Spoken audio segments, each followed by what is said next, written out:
Welcome back to another episode of Innovation Alley. We're your hosts. I'm TowelManPurple. I am traumatized by the brave little toaster. I'm Bjorn. Yes. And today, what we're going to do is going to go over decks pertaining MAUI Half Shark. It was something that was requested by some of the viewers, and we both are going to give our own spins on that. But before we get there, if you haven't done so already, please smash that like button and subscribe to the channel below so you can stay up to date on all of our content. Yeah, and every Tuesday and every Friday there's a new episode of Innovation Alley twice a week, so don't miss it. This guy knows what he's talking about. Ladies and gentlemen, without further ado, it is Amber Rui Maui Actions by Bjorn himself. Take us away on a journey about this deck. Yeah, so I don't know why you chose Emerald for your deck, because I think Amber is the obvious choice here. Especially with Doc and Gaston, which let you play the shark much earlier than you otherwise could have. Yes, those are very good ramp options. I'm not going to take that away from you. Absolutely.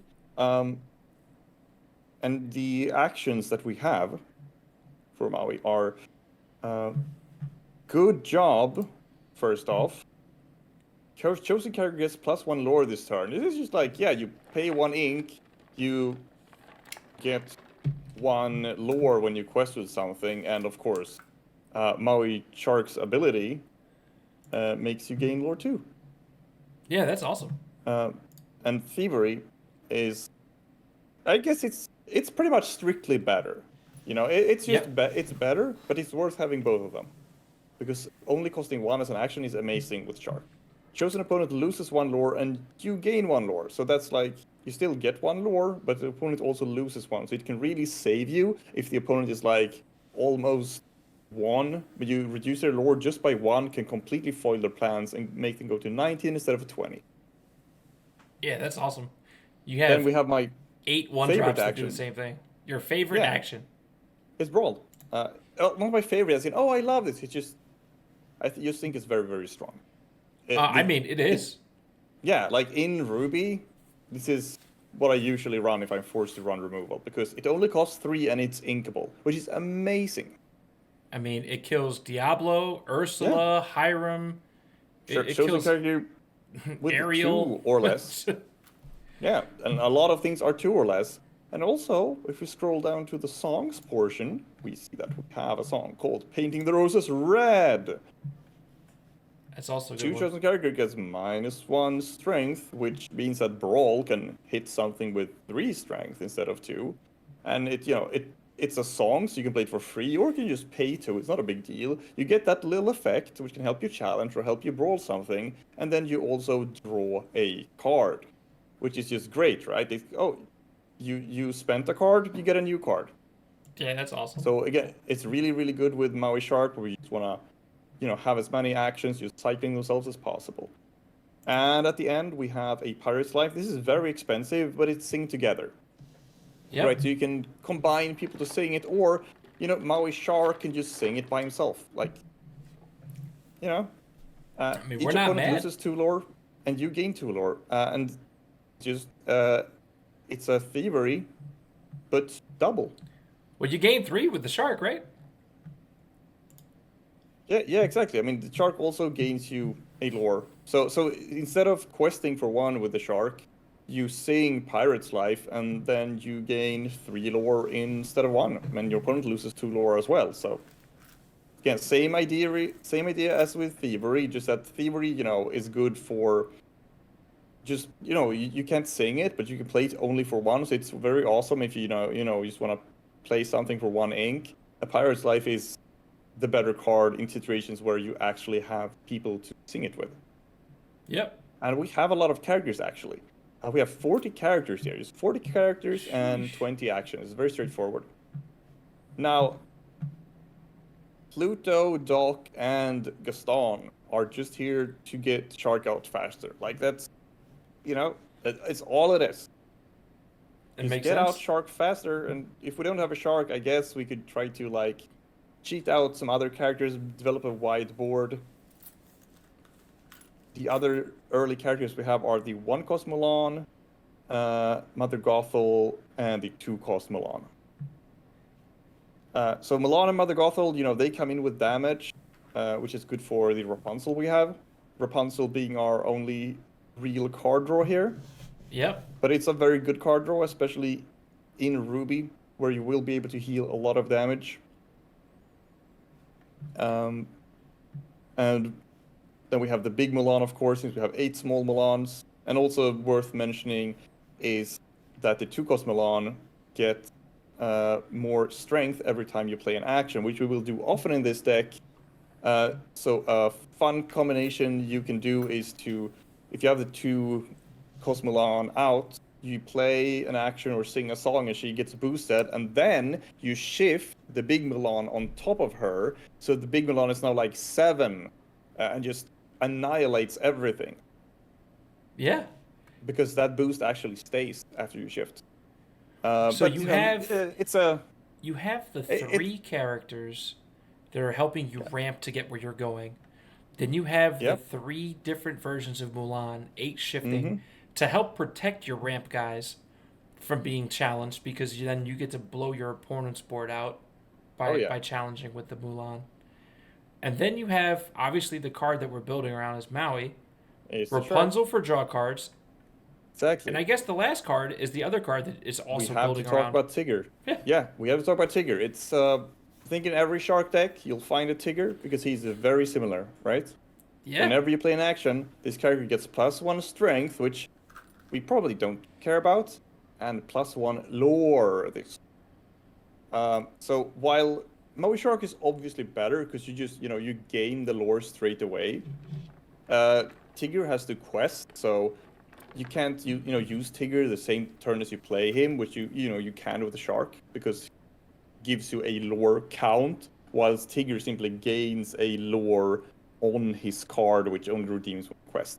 But it's 3 cost versus 6 cost, so sometimes Tigger is better. Sometimes you will ink the Shark to play the Tigger, especially if it's early in the game. You can play him already on turn 3. You can play him on turn 2 with Pluto.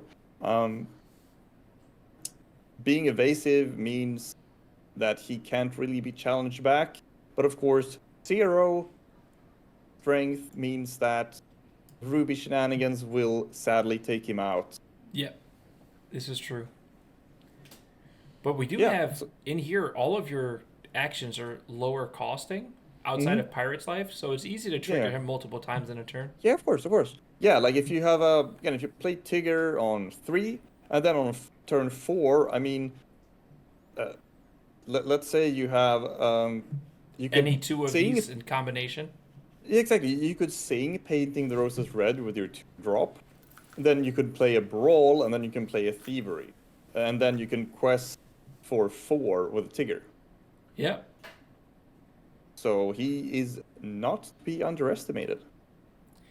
So I like this guy, the 2-drop Mulan. I did not run this in my version. We'll get to that in a minute. I want to see your version. It's also a consideration, but overall, I do like this because it's a whole different approach. Because we only share the one color, right? We only share. Yeah, exactly. We only share Ruby. We both wanted to do, Ruby, Shark, Maui with actions. But of course, my idea was immediately, I want to cheat him out using Doc and Gaston. That was why I chose Amber. Simple as that. Yeah, I love it. I love everything about it, actually. Kudos. But I imagine in your list, you're going to have a lot of different thoughts about how to do things, right? Yep. So we'll make that as the segue entrance to Experiment 626. Ooh. Which, of course, we will have to show that we are playing 626. All right. I think this guy, if you have ever had any background in Magic, the ability on this card, we consider it fire breathing, which is you pay 1 and it gets +1 attack. So he can just be as big as you want as long as you have the ink. He can take out a Queen's Castle by himself if you just pay 6, right? Provided you have the resources, yes, sir. So, and then we have a 1-drop mini, which serves multiple purposes. So Yep. before we get to the actions, I will say that it serves the purpose because we also have the shift mini here. Yeah. Okay, we have two Oh drop yeah, yeah. Ursula. That's. Mm. Yeah, the shift min is interesting. I didn't have that. Yep, it's the same way I didn't have the two drop Mulan, right? Yeah. So it is. Yeah, There's she's something like to be had in mending some of these together. yeah, of course, and she's kind of like a Tigger. She's similar ability that if it's like if you play two actions, she gets +2 lore, so it's essentially the same. Yep, exactly. Yeah. Then obviously two drop Ursula for protection, trying to Yeah. stay away from beat Yep. preps. Three drop Just Ursula for being able to double sing. The Tigger Yo. that we just went Yo, over. yes. Okay, so Tigger and Maui, obviously they go hand in hand, partners in crime. They're both in Very the good. water. One's a deity and one's a pirate. Arr, right? Yeah, So yeah, he's and in the crow's and nest. if Ursula sings a song twice for you, that really helps both Maui and Tigger out. And this next card, Pete. Yep. So Pete, 5 drop, ward. Whenever you play an action, he gets +2. If he has a total of 7 strength, meaning you have to play 2 actions, or an action that will give it +2, then it will quest for 4 instead of 2.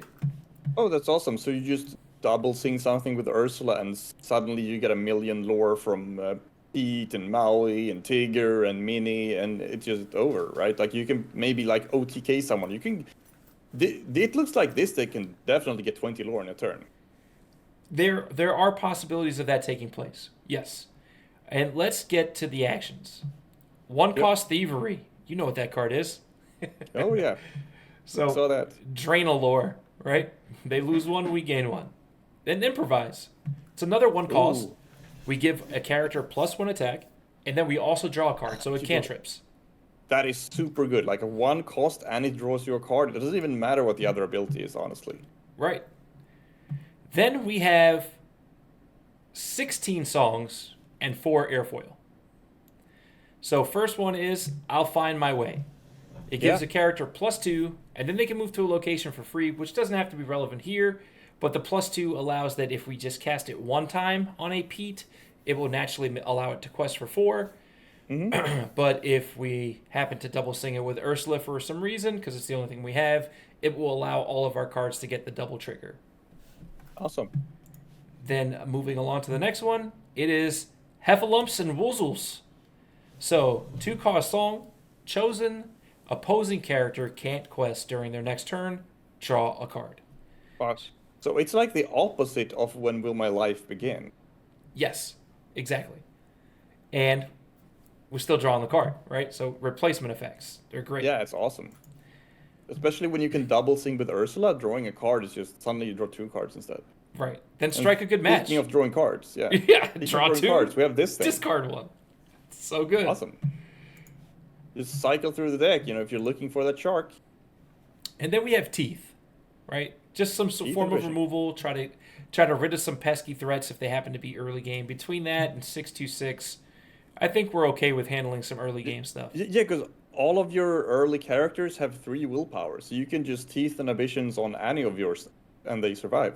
Yep, every single character in the deck lives on teeth. Awesome. And then the last card, Airfoil, which can make it come together even better with 24 total actions in the deck. Now, this is how you draw cards.